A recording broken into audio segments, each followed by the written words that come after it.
بسم اللہ الرحمن الرحیم۔ آج میں ایک بہت اہم مسئلے کے حوالے سے اپنی قوم سے بات کرنا چاہتا ہوں۔ کل ایک بہت ہی افسوسناک واقعہ اس وقت پیش آیا جب میں اسلام آباد سے لاہور آ رہا تھا تو بھیرا کے مقام پر ایک ریسٹورانٹ میں میری تحریک انصاف سے ہمدردی رکھنے والی ایک فیملی سے مٹ بھیڑ ہوئی، اور انہوں نے جس طرز عمل کا مظاہرہ کیا وہ اس وقت سوشل میڈیا پر پوری قوم کے سامنے آ چکا ہے۔ میں ایک ہیٹ وکٹم ہوں۔ آج سے چند سال پہلے ایک نوجوان جس کے دماغ میں نفرت بھری گئی تھی، پروپیگنڈا کر کے اس کے ذہن کو ڈیمیج کیا گیا تھا، اس نے اندھی نفرت میں میری جان لینے کی کوشش کی تھی، اور وہ گولی آج بھی میرے جسم میں موجود ہے۔ اور اس لیے میں ہر روز صبح اٹھ کے جب اللہ تعالیٰ کا نئی زندگی کے لیے شکر ادا کرتا ہوں، اس کے ساتھ معاشرے سے نفرت، ہیٹ، انتہا پسندی کے خاتمے کو ختم کرنے کے لیے بھی تدبیریں سوچتا ہوں، کیونکہ میں یہ سمجھتا ہوں کہ پاکستان کو جہاں آج انفلیشن کا سامنا ہے، مہنگائی کا سامنا ہے، ہمیں قرضوں کا سامنا ہے، معاشی مشکلات کا سامنا ہے، بے شمار مسائل کا سامنا ہے، یہ سب مسائل چند ماہ، ایک دو سال کے اندر حل کیے جا سکتے ہیں، لیکن جب نفرت کے بیج بو دیے جائیں، معاشرے میں انتہا پسندی کو فروغ دے دیا جائے، تو اس سے نکلنے کے لیے ملک اور معاشرے کو کئی دہائیاں لگ جاتی ہیں۔ ہم سے زیادہ کون سی قوم انتہا پسندی، ہیٹ کا شکار ہوئی ہے؟ نفرت پہ مبنی نظریات، انتہا پسندی پہ مبنی نظریات نے پاکستان کے جسم میں کینسر کی طرح جو نقصان پہنچایا، اس کا ہم سب کسی نہ کسی طور پہ مشاہدہ کر چکے ہیں یا اس سے متاثر ہو چکے ہیں۔ مجھے افسوس سے کہنا پڑتا ہے کہ عمران نیازی، جو کہ ایک کھلاڑی تھا اور اس سے توقع یہ کی جاتی تھی کہ وہ سیاست میں سپورٹس مین اسپرٹ کے فالوورز کو پیدا کرے گا، عمران نیازی کی سیاست صبح شام معاشرے کے اندر انتہا پسندی اور نفرت کو فروغ دینے پہ مبنی ہے۔ یہ زہر اس تیزی کے ساتھ پھیل رہا ہے کہ اگر ہم نے اس کا سدباب نہ کیا تو معاشرہ انتشار، انارکی یا خانہ جنگی سے دو بام دور ہے۔ لہذا میں اس واقعے کو محض ایک واقعہ نہیں سمجھتا، بلکہ اس واقعے کو ایک بہت گہری بیماری کی علامت سمجھتا ہوں کہ جس کا ہمارا معاشرہ شکار ہے۔ یہ چند افراد جس میں خواتین اور بچوں کو آگے کیا گیا اور ہلڑ بازی کرائی گئی، اس سے میری شہرت کو کوئی نقصان نہیں پہنچا، لیکن ان لوگوں نے اس کلچر کی نشاندہی کی جو ان کی قیادت کی طرف سے انہیں سکھایا جا رہا ہے۔ الحمدللہ میں سیاست میں نوبارد نہیں ہوں، مجھے 3 اشرے ہو گئے ہیں، اور مجھے اللہ کا شکر ادا کرتے ہوئے یہ کہنا ہے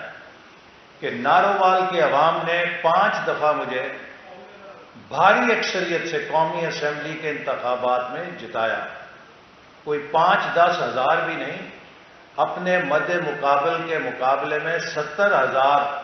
کے فرق سے جتایا، اور اپنے اعتماد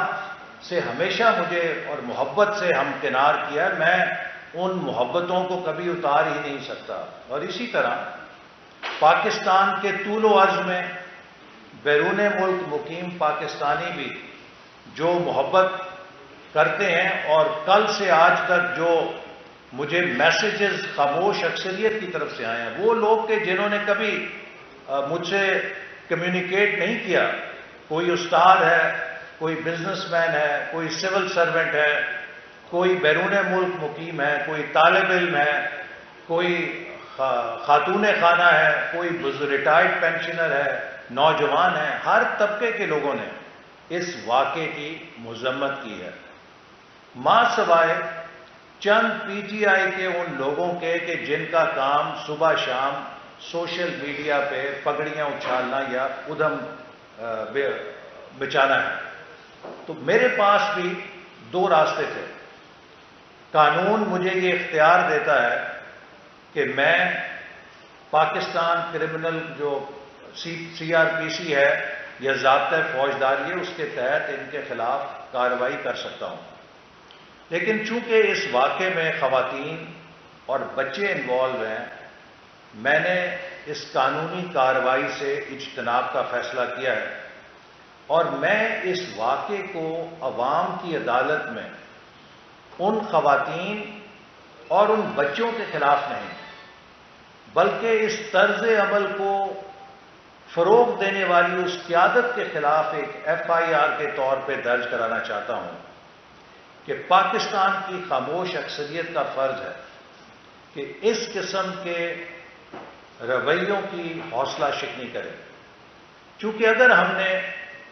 ایسے رویوں کی حوصلہ شکنی اور مذمت نہ کی تو ہم لبنان کی طرح خانہ جنگی کا شکار ہو سکتے ہیں۔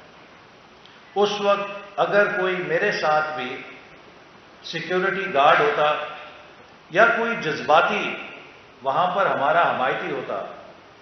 اور ان کے ساتھ کوئی نامناسب رویہ اپناتا تو صورتحال بہت گمبھیر ہو سکتی تھی۔ میں پی ٹی آئی کے جو ہمدرد ہیں انہیں بھی یہ بات کہنا چاہتا ہوں کہ وہ ٹھنڈے دل اور دماغ کے ساتھ سوچیں کہ کہیں ایسا تو نہیں کہ وہ جس جذبے کے تحت اپنے لیڈر سے محبت کا حق ادا کرنے کے لیے ایسی جہالت پہ مبنی کارروائیاں کر رہے ہیں، ان کا لیڈر ان سے کتنا مخلص ہے جو اپنی انا پرستی اور اپنے سیاسی ایجنڈے کے لیے انہیں استعمال کر کے ان سے اس طرح کے نامناسب رویے اور شرمناک رویوں کا کانڈکٹ کروا رہا ہے۔ عمران نیازی نے آج تک اس کی ٹریک ریکارڈ یہ ہے کہ لوگوں کو استعمال کیا ہے اور ٹیشو پیپر کی طرح پھینک دیا ہے۔ عمران نیازی کو کرکٹ ٹیم میں لانے والا اس کا کزن ماجد خان تھا، شاید اگر اس کو کرکٹ کیپ نہ ملتی تو یہ آکسفورڈ یونیورسٹی بھی نہ پہنچ سکتا، اور پھر اس نے سازش کر کے سب سے پہلا چھرا اپنے کزن کے کمر میں گھونپا اور ماجد خان کو ٹیم سے باہر کرایا، اور اس وقت سے لے کر آج تک اس کا ٹریک ریکارڈ یہ ہے کہ اپنے ہر محسن کو چھرا گھونپا ہے۔ اگر نواز شریف صاحب اس کو سیڈ منی نہ دیتے اور پلاٹ نہ دیتے تو یہ آج بھی شوکت خانم کے نقشے لے کر سڑکوں پہ چندے اکٹھا کر رہا ہوتا۔ اگر شہباز شریف صاحب اور یوسف رضا گیلانی صاحب اس کو نمل کی یونیورسٹی بنانے کے لیے زمین اور گرانٹ نہ دیتے تو آج بھی یہ دنیا کے اندر نمل بنانے کے لیے یا وہ جو میاں والی کی ادارہ ہے اس کے لیے چندے اکٹھے کر رہا ہوتا۔ جہانگیر ترین اس کو اگر اپنا جہاز نہ دیتا تو یہ آج بھی دھکے کھا رہا ہوتا، سیاست کے اندر اس کی حکومت نہ بن سکتی۔ علیم خان اس کے جلسے بھرنے کے لیے اپنے وسائل استعمال نہ کرتا تو پتہ نہیں اس کا کیا حل ہوتا۔ ایک طویل لسٹ ہے، ہر کسی کو استعمال کیا اور ٹیشو پیپر کی طرح پھینک دیا۔ میں اپنے ملک کے ان نوجوانوں سے، ان پڑھے لکھے لوگوں سے جو عمران خان کی اندھی تقلید کے اندر اس قسم کی شرمناک کارروائیاں صرف عمران خان کی محبت میں کر رہے ہیں، ضرور کہنا چاہتا ہوں کہ 2 منٹ کے لیے ٹھنڈے دل اور دماغ سے ضرور سوچیں کہ آپ جتنے لیڈر کے ساتھ سنسیئر ہیں، کیا آپ کا لیڈر بھی آپ کے ساتھ سنسیئر ہے؟ اگر وہ آپ کے ساتھ سنسیئر ہو تو وہ آپ کو اس قسم کی حرکات کے لیے نہ اکسائے جو شرمناک بھی ہیں اور جو شائستگی کے تمام رویوں سے عاری بھی ہیں۔ پاکستان میں جمہوریت اور آزادی پہ مجھے پختہ یقین ہے، اور اس حوالے سے بطور سیاستدان میرا یہ فرض ہے کہ انتہائی برداشت اور تحمل کا مظاہرہ کرتے ہوئے میں وہ غلطی نہ دہراؤں جس کا مظاہرہ چند افراد نے کیا ہے۔ پاکستان کے لیے میری جو بھی خدمات ہیں وہ مجھے بتانے کی ضرورت نہیں، وہ قوم بھی جانتی ہے، ہمارا برادر ملک چین بھی جانتا ہے، اور پوری دنیا ان کی ریکگنیشن کرتی ہے۔ لہذا مجھے کسی پی ٹی آئی کے بندوں سے کوئی سرٹیفکیٹ لینے کی ضرورت نہیں۔ سب سے بڑی بات یہ ہے کہ میرے حلقہ انتخاب نارووال کے لوگ جو میری کنٹریبیوشن ہے وہ جانتے ہیں، اور ان کے اس اعتماد کے بعد مجھے کسی پی ٹی آئی کے سرٹیفکیٹ کی ضرورت نہیں ہے۔ لہذا میں اس کردار کشی کے مہم پر جو عمران خان نے پچھلے 10 سال سے چلائی ہوئی ہے، صبح شام چور چور چور چور کی آوازیں جو لگاتا ہے، وہ 4 سال وہ اس ملک کا سیاہ سفید کا مالک رہا۔ وہ چاہتا تو 10 منٹ کے اندر قانون پاس کرا لیتا تھا، جو چاہتا تھا ہو سکتا تھا، لیکن ان 4 سالوں میں وہ 1 روپے کی کرپشن ثابت نہیں کر سکا۔ اور میں عمران خان کا بےحد مشکور ہوں کہ اس نے کروڑوں روپے لگائے اور میرے خلاف اگر ریفرنس بنایا تو ایک گونڈا ریفرنس یہ بنایا جس میں کوئی مالی کرپشن کا الزام نہیں۔ الزام ہے تو یہ ہے کہ نارووال جیسے ضلع میں ایک بین الاقوامی معیار کا کھیلوں کا کمپلیکس کیوں بنا دیا ہے؟ اگر یہ گناہ ہے تو مجھے اس گناہ پہ فخر ہے، مجھے کوئی شرمندگی نہیں ہے، اور دوبارہ موقع ملے گا تو ایسے گناہ دوبارہ کروں گا۔ پاکستان کے ہر پسماندہ علاقے میں کوئی بڑا منصوبہ بنانے کی کوشش کروں گا، کیونکہ ہر پسماندہ علاقے کا حق ہے کہ وہ بھی ترقی کی دوڑ میں آگے آئے۔ تو لہٰذا وہ چیز جو 10 سال سے عمران خان کہہ رہا ہے، میں نے اس کو 4 سال چیلنج کیا، ہر پلیٹ فارم پہ چیلنج کیا کہ عمران نیازی، میں نے 3200 ارب روپے کی ڈیولپمنٹ گرانٹس ریلیز کی ہیں اپنی وزارت سے 2013 اور 18 کے درمیان۔ تم 32 پیسے کی مالی فائدہ یا کرپشن ثابت کرو تو میں تمہارا نہیں پوری قوم کا مجرم ہوں گا۔ لیکن جھوٹ کے اوپر، بہتان کے اوپر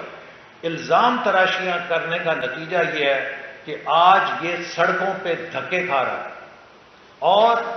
جتنا جھوٹ یہ بول چکا ہے، جتنی بہتان بازی یہ کر چکا ہے،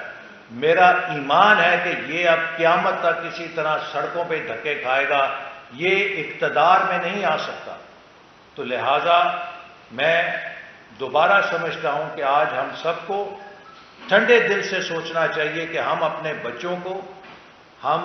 اپنی قوم کو کیا اس ہیٹ، اس انتہا پسندی کا شکار ہوتے دیکھنا چاہتے ہیں یا اس سے نکالنا چاہتے ہیں؟ ہر لیڈر کا ایک ہلکا اثر ہوتا ہے، اور اس کی ذمہ داری ہوتی ہے کہ وہ اپنے زیر اثر لوگوں کو درست معلومات دے اور ان کی درست تربیت کرے، انہیں اخلاق اور تمیز کے بنیادی تقاضوں سے روشناس کرائے۔ بدقسمتی سے عمران نیازی بطور لیڈر یہ اہم ذمہ داری ادا کرنے میں بھی اسی طرح ناکام ہوئے ہیں جس طرح وہ حکومت چلانے میں ناکام ہوئے تھے۔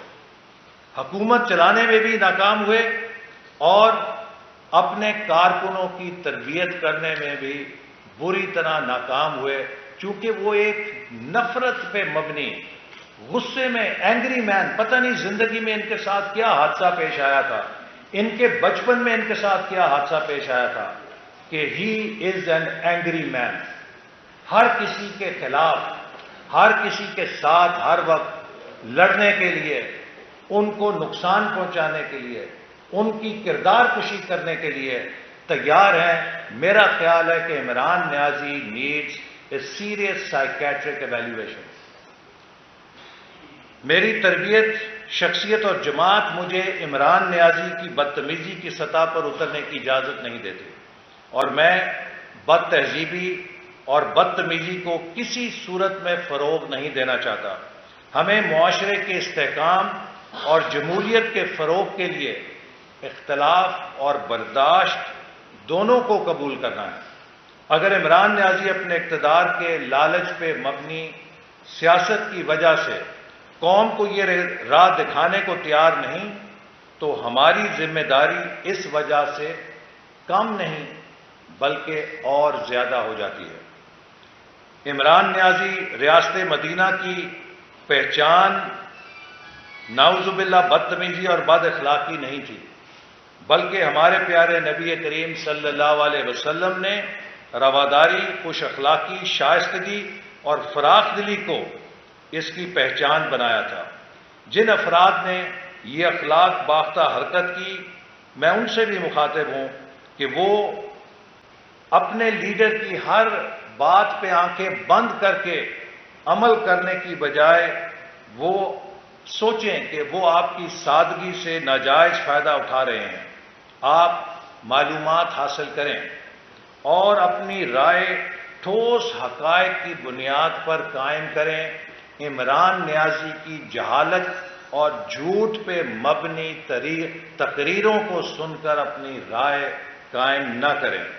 نبی کریم صلی اللہ علیہ وسلم جنہوں نے بدتمیزی کا جواب خوش اسلوبی سے دے کر رویوں میں مثبت تبدیلی لانے کا سبق دیا، ان کے ادنا پیروکار کے طور پہ میں ان خواتین اور بچوں کے خلاف قانونی کارروائی سے اجتناب کر رہا ہوں۔ جب طائف کی وادی میں نبی کریم صلی اللہ علیہ وسلم کو وہاں کے لوگوں نے آوازیں کسیں، پتھر پھینکے، حتیٰ یہ کہ آپ کے پاؤں مبارک میں خون رس کے جوتوں میں جم گیا، اور اللہ تعالیٰ کو اتنا جلال آیا کہ فرشتے کو بھیج کے کہا کہ اگر آپ فرمائیں تو دونوں پہاڑوں کے درمیان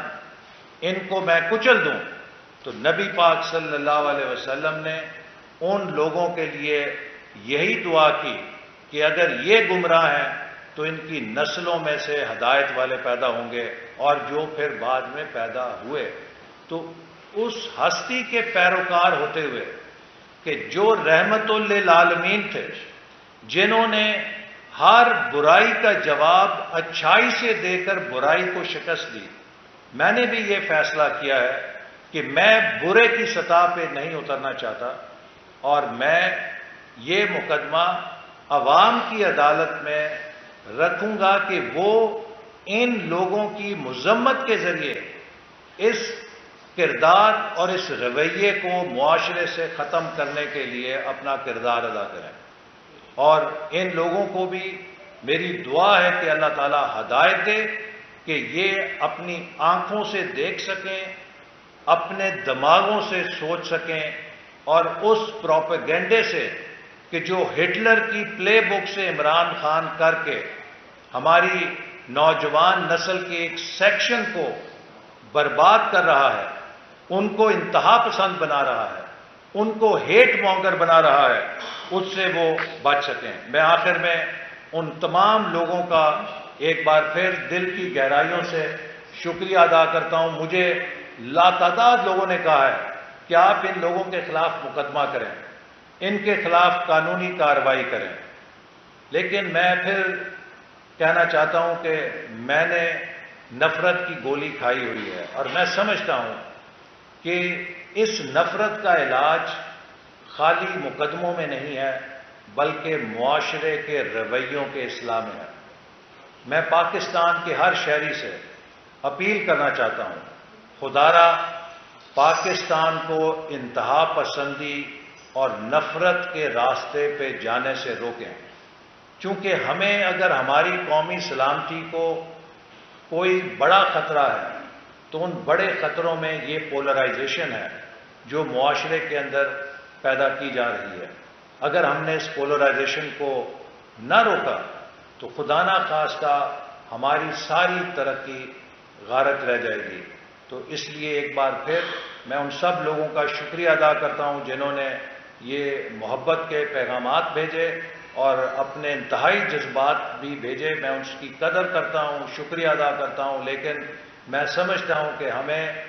ان رویوں کو ایک معاشرتی اصلاح کے ذریعے درست کرنا ہے، اور میری اپیل ہے سب پاکستانیوں سے کہ آپ اس چہرے کو پہچانیں جو ہمیں تقسیم کر رہا ہے، جو سیاست کو حق اور باطل، اسلام اور کفر کی جنگ بنا رہا ہے۔ جمہوریت بلیک اور وائٹ کی جنگ نہیں ہوتی، جمہوریت ایمان اور کفر کی جنگ نہیں ہے، جمہوریت وطنیت اور غداری کی جنگ نہیں ہے۔ پاکستان کی ہر جماعت محب وطن ہے، پاکستان کا ہر مسلمان ایمان کی دولت سے مالا مال ہے، پاکستان کا ہر شخص اس ملک سے محبت کرتا ہے، چاہے وہ عمران خان کا پیروکار ہے، چاہے وہ نواز شریف کا پیروکار ہے، چاہے وہ آصف زرداری کا پیروکار ہے، چاہے وہ مولانا فضل الرحمان کا ہے، چاہے وہ ایم کیو ایم کا ہے، چاہے وہ کسی اور جماعت سے تعلق رکھے۔ ہر پاکستانی جو پاکستان کے آئین کو مانتا ہے، اس کی پاکستانیت پہ، اس کی وطنیت پہ، اس کے ایمان پہ، چاہے وہ مسلمان ہے، چاہے وہ عیسائی ہے، چاہے وہ ہندو ہے، ہم سوال نہیں اٹھا سکتے۔ ہر پاکستانی محترم ہے، اور جو پاکستانیوں کے درمیان نفرتوں کی دیواریں کھڑا کر رہا ہے وہ پاکستان کا دوست نہیں، پاکستان کا دشمن ہے۔ بتائیے کہ اس وقت عوام کی پوری صورتحال آپ سبسڈی دے رہے ہیں جو اس طریقے سے بھی جو ہے، لیکن تمام یہ پورے پاکستان اس وقت وہ 15 تاریخ کو دیکھ رہے ہیں، اور جو اس وقت پیٹرولنگ پرائسز ہیں، تو آپ سمجھ رہے ہیں کہ واقعی اب یہ عوام کو اس کا ریلیف دیا جائے گا یا پوری صورتحال کے کنورٹ کی جائے گی؟ دیکھیے، پہلی بات میں آپ کو یہ بتاؤں کہ آج پاکستان اپنی تاریخ کے مشکل ترین معاشی چیلنجز کا سامنا کر رہا ہے۔ یہ بات میں 2018 کے الیکشنوں میں میرے حلقے کا ہر بندہ جانتا ہے کہ میں ہر گاؤں میں اسے کہتا تھا کہ اگر ایک اناڑی کو موٹر سائیکل کی چابی دو گے تو کیا ہوگا، اور ہر شخص یہ کہتا تھا کہ اناڑی موٹر سائیکل پہ بیٹھے گا تو اس کو دیوار میں مارے گا، بس کے نیچے دے گا، اپنا سر بھی پھاڑے گا، موٹر سائیکل بھی توڑے گا۔ عمران خان نے پاکستان کی معیشت کی جڑیں ہلا دیں، اور اس حال میں یہ معیشت چھوڑ کے گیا ہے کہ 1 اپریل کو وزارت خزانہ نے کہہ دیا تھا کہ ہم آخری سرمائی کے لیے ترقیاتی بجٹ کی 1 روپیہ قسط جاری نہیں کر سکتے۔ 2018 میں ترقیاتی بجٹ 1000 ارب ہم نے چھوڑا تھا۔ 12 اپریل کو جب حکومت آئی تو وہ 550 ارب آدھا رہ چکا تھا۔ اب آپ اندازہ کیجئے کہ 2022 کا 550 ارب 2018 کے 200 ارب کے برابر ہے، تو پاکستان کی معیشت میں کیا چھوڑ کے گیا ہے؟ اور اسی لیے مسلم لیگ نون نے نہایت سخت فیصلے کیے ہیں، اور ہم نے ملک بچانے کے لیے اپنی سیاست کو داؤ پہ لگایا ہے۔ لیکن انشاءاللہ اب ہمیں لگ رہا ہے کہ پاکستان آہستہ آہستہ استحکام کی طرف جا رہا ہے، اور ہماری دل سے خواہش ہے کہ ہم پہلے موقع پر جو ہی معیشت کے اندر تھوڑی سی گنجائش پیدا ہوگی عوام کو ریلیف دیں گے، کیونکہ جو عوام کی مشکلات ہیں ہم عوام میں سے ہیں، ہمیں ان کا احساس ہے۔ لیکن اگر ہم یہ اقدامات نہ لیتے تو آج ڈالر کے مقابلے میں روپیہ کوئی نہیں کہہ سکتا کہ 300 روپے پہ جاتا، ملک کے اندر خانہ جنگی کی صورت ہوتی، سری لنکا کے حالات ہوتے، اس کی جو تباہ کاری ہے وہ کتنی ہولناک ہوتی۔ تو ہم نے پاکستان کو ڈیفالٹ ہونے سے بچایا ہے، پاکستان میں خانہ جنگی، معاشی خانہ جنگی ہونے سے اس کو بچایا ہے، اور اب آہستہ آہستہ یہ کشتی منزل کی ساحل کی طرف جا رہی ہے، اور انشاءاللہ جیسے بین الاقوامی قیمتیں کم ہو رہی ہیں، یہ رجحان رہا تو اس کا ریلیف عوام کو دیا جائے گا۔ میرا آپ سے سوال یہ ہے، آپ کو ہو گئے ہیں، آپ نے پیٹرول بڑھا دیا 85 روپے، ڈیزل 115 روپے، بجلی بڑھا دی، 100% مہنگائی ہو گئی ہے، اور آئی ایم ایف کی ہر شرط مان لی ہے۔ اس کے باوجود آئی ایم ایف آپ کو پیسے دینے پہ ابھی تک راضی نہیں ہوا، کوئی معاہدہ نہیں ہو رہا، اور اس کے بعد روپیہ جو ہے نا وہ دیکھیے گزارش یہ ہے حالات کنٹرول میں نہیں ہے اور سری لنکا کی طرف ہم جا رہے ہیں. اللہ نہ کرے، آپ نہ کریں. الحمدللہ حالات بالکل کنٹرول میں ہیں. اور جو آپ نے کہا کہ ملک نے اتنا جو پٹرول بڑھا دیا، ہم نے پٹرول نہیں بڑھایا. پاکستان میں پٹرول اسی قیمت پہ فروخت ہو رہا ہے جو اس کی بین الاقوامی قیمت تھی. حکومت نے اس پہ کوئی ٹیکس سارے ختم کر دیے تھے، چونکہ بین الاقوامی منڈیوں میں پٹرول بہت بڑھ گیا تھا تو ہمارے پاس کوئی پیسہ سبسڈی دینے کے لیے نہیں تھا. جیسے میں نے آپ سے کہا خزانہ خالی کر گیا خان صاحب، یعنی کہ آخری سرمائی کے لیے ڈیولپمنٹ بجٹ کی ایک قسط جاری، آخری قسط جاری نہیں ہوئی. اس سے زیادہ کیا ثبوت ہوگا کہ خزانہ خالی تھا؟ تو لہٰذا اس میں کوئی سچائی نہیں ہے کہ ہم نے کوئی اضافی مہنگائی کی ہے. جو بین الاقوامی منڈیوں کی قیمت تھی اس کے مطابق ہمیں مجبوراً تیل کی قیمت میں اضافہ کرنا پڑا. IMF کے ساتھ معاملات ٹھیک جا رہے ہیں اور انشاءاللہ تعالی چند دنوں میں آپ دیکھیں گے کہ اس کے ساتھ معاہدہ ہوگا اور ان کی جو بورڈ میٹنگ ہے وہ اگست میں ہوتی ہے تو اس سے پہلے یہ سارے معاملات انشاءاللہ طے پا جائیں گے. اور ہمیں جو مشکلات کا سامنا ہے وہ یہ ہے کہ عمران حکومت جو معاہدہ کر کے گئی اس کی اتنی خلاف ورزیاں کر گئی ہے کہ IMF اب یہ کہتا ہے کہ ہمیں آپ پر، حکومت پر نہیں، پاکستان حکومت پہ اعتماد نہیں ہے کہ آپ نے ہم سے معاہدے کر کے اس کی اتنی خلاف ورزیاں کی ہیں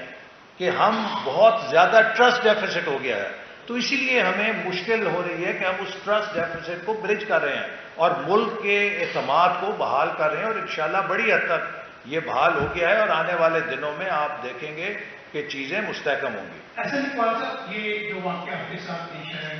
قابل ذمت ہے، قابل افسوس ہے، لیکن یہ ایسے واقعات اب معمول بنتے جا رہے ہیں. کسی ایک جماعت کے ساتھ نہیں، ہر جماعت کے سیاستدانوں کے ساتھ. تو کہیں ایسا تو نہیں ہے کہ عوام کی جو توقعات تھیں ان پہ سیاستدان پورا نہیں کرتے اور وہ احتجاج کی ایک شکل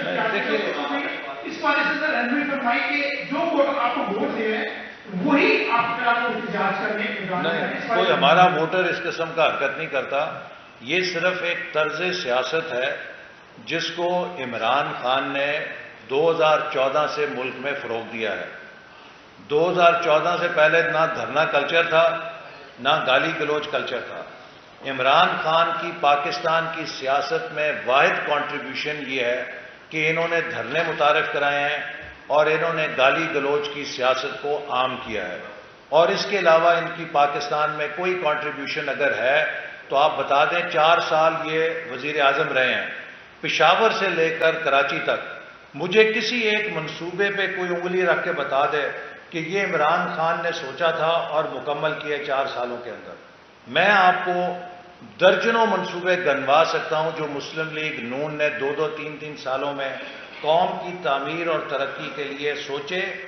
تعمیر کیے اور چالو کر کے دکھائے. عمران خان کا جس شخص کا واحد ایجنڈا گالی گلوچ ہو، نیگیٹو ہو، جیسے میں نے کہا کہ پتہ نہیں اس کی زندگی میں کیا حادثہ تھا اس کے ساتھ کہ یہ ایک اینگری مین ہے، یہ ہر کسی سے بدلہ لینے پہ تلا ہوا ہے اور ہر کسی کو یہ پگڑی اچھالنے کی سیاست کرتا ہے. He has nothing nice to say. آپ اس کی تقریریں سن لیں، اس تقریروں میں 90% گالیاں ہوتی ہیں اور جو 10% وقت بچتا ہے اس میں وہ مبلغ بن جاتا ہے. اس میں ایسے تبلیغ کرتا ہے جیسے کسی NGO کا کوئی سربراہ ہے یا وہ کسی امام مسجد کے طور پہ تقریر کر رہا ہے. بھئی تم 4 سالوں کا جواب دو کہ تم نے 4 سالوں میں کیا کیا ہے، ملک تباہ کر گئے ہو. اپنی کارکردگی کا جواب دو. ہمیں اسلام نہ پڑھاؤ، ہمیں اسلام تم سے بہتر آتا ہے، لوگوں کو زیادہ پتہ ہے. لوگوں کو کلمے نہ پڑھاؤ، لوگوں کو کلمے آتے ہیں، لوگوں کو دین کا بھی تم سے بہتر پتہ ہے. تم اپنی کارکردگی بتاؤ کہ 4 سالوں میں تم نے کیا کیا ہے. تم نے کشمیر کیوں دیا، تم نے مہنگائی کیوں کی، تم نے سی پیک کیوں تباہ کیا، تم نے ملک کے اندر جہالت کیوں پھیلائی، تم نے ہائر ایجوکیشن کمیشن کیوں تباہ کیا، تم نے صحت کا نظام کیوں تباہ کیا، تم نے پنجاب کے ساتھ دشمنی کیوں کی، عثمان بزدار جیسی حکومت پنجاب پر کیوں مسلط رکھی، خیبر پختونخوا میں بھی ایک اپنا نورتن مسلط کر رکھا ہے جس پر خود اس کی پارٹی خلاف ہے. تو مقصد یہ بجائے یہ کہ اپنی کارکردگی کا جواب دے یہ قوم کو جو ہے نسیم حجازی کے ناول پڑھاتا ہے، یہ قوم کو الف لیلہ کی کہانیاں سناتا ہے اور پتہ نہیں کدھر لے کے جا. Thank you very much. میرا سوال آپ سے یہ ہے کہ جو جس طرح ملک میں مہنگائی ہو چکی ہے، آپ یہ سمجھتے ہیں کہ گورنمنٹ آپ کی جو اقتدار میں آئی انہوں نے غلطی نہیں کی کہ یہ جو کام کو نہ تھا. دیکھیے عمران خان ہم حکومت میں اس لیے آئے کہ جو ممنوعہ فنڈنگ کے لوگ تھے انہوں نے عمران خان کو یہ مشن دیا تھا کہ پاکستان کو ڈیفالٹ کراؤ، اور پاکستان اگر ڈیفالٹ ہو جاتا تو انٹرنیشنل کریڈیٹرز نے پاکستان کی گردن پکڑ کے وہ شرائط لکھنی تھی کہ جن سے پاکستان کے مفادات پہ سمجھوتا کرنا پڑتا. پاکستان کو ڈیفالٹ سے بچانے کے لیے اور اسے دیوالیہ ہونے سے بچانے کے لیے ہمیں اس سمندر میں چھلانگ لگانا پڑی،